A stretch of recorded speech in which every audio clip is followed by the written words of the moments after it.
그리고 제일 어려운 것들이 지금 우리 이제 사례사에서 이야기할 것들인데요. 사실 한국어 교육에서 이런 그 유사 어휘군의 구별은 열심히 하지 않았어요. 등한시 했었는데요. 왜냐하면 의사소통을 할 때 결정적인 문제로 작용하지는 않습니다. 예를 들어서 아까처럼 의문을 품다 해야 되는데 의심을 품다라고 한다고 해서 무슨 말을 하는지 나는 전혀 모르겠어. 이런 상황이 발생하지는 않거든요. 그러나 번역이라고 하면 작은 의미의 차이, 뉘앙스의 차이까지도 구별해서 우리가 번역을 하고 저자의 의도를 정확하게 전달해야 되기 때문에 번역 상황이라면 이것은 학습이 필요한 상황입니다.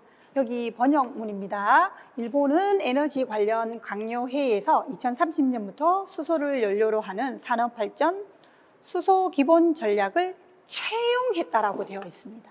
그런데 여기 수정문에 보면 채택이라고 되어 있습니다. 그러면 채용과 채택은 어떨까요? 완전히 바꾸어 쓸 수 있는 유의어라고 할 수 있을까요? 여기 제가 유사 한자어 군이라고 했습니다. 똑같은 채가 들어갔지만 뒤에 나오는 한 음절은 다른 것이죠. 그래서 유사, 같은 음이, 채라는 음이 들어가 있어서 되게 유사한 의미처럼 보입니다. 자, 앞에서 본 예문에서 이 두 어휘의 차이가 뭘까를 항상 선생님들은 고민을 하셔야 합니다. 지금 보여드린 이 예문뿐만이 아니라 번역을 하는 과정에서 이 두 언어 중에서, 두 단어 중에서 내가 어떤 것을 선택을 하지? 끊임없이 고민을 하셔야지만 그 텍스트 상황에 가장 적절한 어휘를 선택을 해서 번역을 하실 수 있는데요. 채용이라고 하면 기본적으로 우리는 사람에게 더 많이 쓰고요. 그래서 인재 채용, 사람에게 사용을 합니다. 채택의 경우에는 사람보다는 어떤 여러 의견들 중에서 하나가 선택된 거, 태권도가 올림픽 종목으로 채용이라고 하면 이때는 틀립니다. 이때는 완전히 틀리는 게 되는 거죠. 인재 채용, 어떤 종목으로 채택되다, 아니면 여러 가지 법안 중에서 어떤 것이 채택되다, 이렇게 사용을 하시면 정확한 문장 사용이 되겠습니다. 자, 그 다음은 역시 유사 한자어군인데요. 여기 노인복지 대책, 노인복지 정책. 사실 우리가 대책이라는 말도 자주 쓰고 정책이라는 말도 자주 씁니다. 그런데 사전으로 찾아봤을 때는 이게 정확하게 구분되기가 힘들기 때문에 항상 어휘는 어떻게 해요? 어휘는 문장과 함께 살펴보아야 하는 것이죠. 여기서 대책이라고 하면 재난대책, 학교폭력근절대책, 대책을 세우다, 이렇게 덩어리 표현들 앞에서도 이야기했습니다. 이런 덩어리 표현들을 공부를 하셔야 되고요. 정책적 지원이 절실하다, 이렇게 쓰는데 바꾸어서 정책이 아니라 대책적 지원이 절실하다, 굉장히 어색합니다. 한국 사람들은 이렇게 쓰지 않는 것이거든요. 그래서 우리가 정책이라고 하면 여기 있는 것처럼 사회적인 문제를 해결하기 위해서 취하는 방침이나 수단이기 때문에 국가적으로 하는 일들이 많죠. 그리고 대책은 그냥 어떤 문제가 발생했을 때 우리가 개인적인 일에도 집에 무슨 문제가 생겼으면 대책을 세우자, 친구랑 싸웠을 때도 마찬가지고, 그런 여기 있는 것처럼 지역적인 문제에도 사용되는 것이 대책이라고 보시면 되겠습니다. 자, 선생님들 여기 있는 참석, 참가, 참여도 마찬가지죠. 참 똑같은 단어가 들어갑니다. 그래서 이것도 마찬가지로 유사한 한자어 군이라고, 군은 여러 개의 집단이라는 뜻입니다. 자, 1번에는 어떤 단어가 들어갈까요? 선생님들 벌써 답을 찾으셨어요?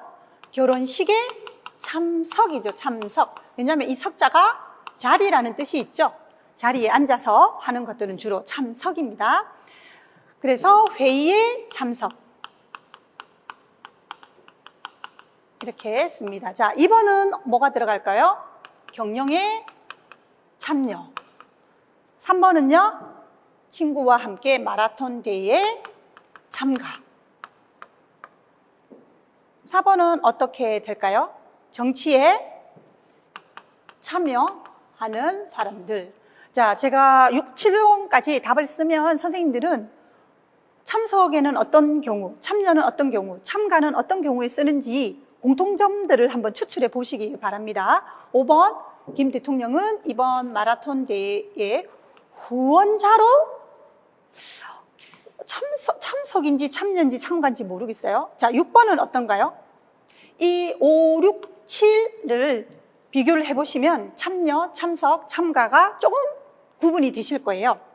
후원자로 땡땡, 선수로, 선수면은 직접 하는 거죠. 간접적인 것이 아니라 선수로 참가. 그러면 위에 있는 후원자는 뒤에서 도와주는 사람이죠. 그러면 여기는 참여. 직접이 아니기 때문에 참가가 아니라 참여. 그리고 김 대통령은 축사를 하기 위해 마라톤 대회 개회식에 어떤 식 이런 데는 뭐가 있죠? 아까 결혼식처럼 자리가 있습니다. 그러면 참석이라고 할 수 있습니다. 괜찮으세요? 참석, 참여, 참가. 참석은 주로 어떤 거? 어떤 식, 자리가 있고요. 참여는 어떤 형태죠? 직접적이지 않는 거. 참가는 선수로 직접. 이런 형태들이 서로의 조금의 구분을 시켜주는 것들이니까 선생님들께서 한번 생각을 해보시고요. 자, 여기 차별이 있습니다. 우리 그런 얘기는 많이 하죠. 차이는 인정하되 차별은 하지 말자. 이런 말도 있어요. 차이는 그냥 다르다라는 거죠. 남자, 여자가 그냥 다르다. 그런데 차별이라고 하면 그 다른 것 때문에 대우를 달리 하는 것. 자, 1번, 2번, 3번 문제를 한번 보겠습니다. 남자와 여자는 신체적, 감정적인 면에서 차이가 있다. 2번, 사람은 모두 평등하므로 차별을 하면 안 된다.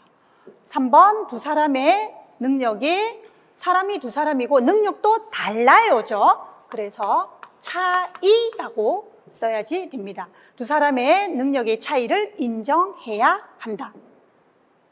괜찮으세요? 자, 오늘 우리가 번역을 위한 어휘 학습 2를 지금 학습을 했는데요. 다양한 어휘 학습이 당연히 이루어져야지 되는데 유의어를 학습을 해야 되고 그 대신 유의어 학습 문장에서는 우리가 다양한 문장도 했는데 다양한 이런 어휘들에 대한 학습이 있어야 되고 여기까지는 한국어 교육도 마찬가지예요. 그런데 우리가 번역을 위한 어휘 학습이라고 하면 이 유의어들을 어떻게 차이를 구분도 할 수 있어야 합니다. 다양한 표현, 대체 표현, 유의어 이런 학습들도 하고 또 앞에서 본 것처럼 덩어리, 의심을 품다 이런 것들은 덩어리로 학습을 해야 되고 공기관계 어휘들도 학습을 해야 됩니다. 또 한자어와 고유어가 서로 유의어이기도 하지만 아까 이야기한 것처럼 고유어인 뒤와 한자어인 후가 바꿨을 수 있지만 또 바꿨을 수 없는 각각의 고유한 영역도 있기 때문에 이런 다양한 유형들을 생각을 하셔서 어휘를 학습을 하시면 번역을 하실 때에 실질적인 도움이 되실 겁니다. 자, 다음은 평가하기인데요. 우리가 오늘 한국어 어휘 학습 2까지 공부를 했습니다. 여기 1번, 2번, 3번 세 문제가 있는데 1번, 2번은 두 개 중에서 골라서 적절한 것을 골라서 문장에 쓰는 것이고요. 마지막에 있는 이 문제는 제가 선생님들께 힌트를 드리자면 이렇게 공기관계 어휘 중에서 어떤 것이 들어가야지 이 갈로에 들어가야지 이 문장이 틀리지 않게 정확한 문장이 되는지 문제를 한번 풀어보시기 바랍니다.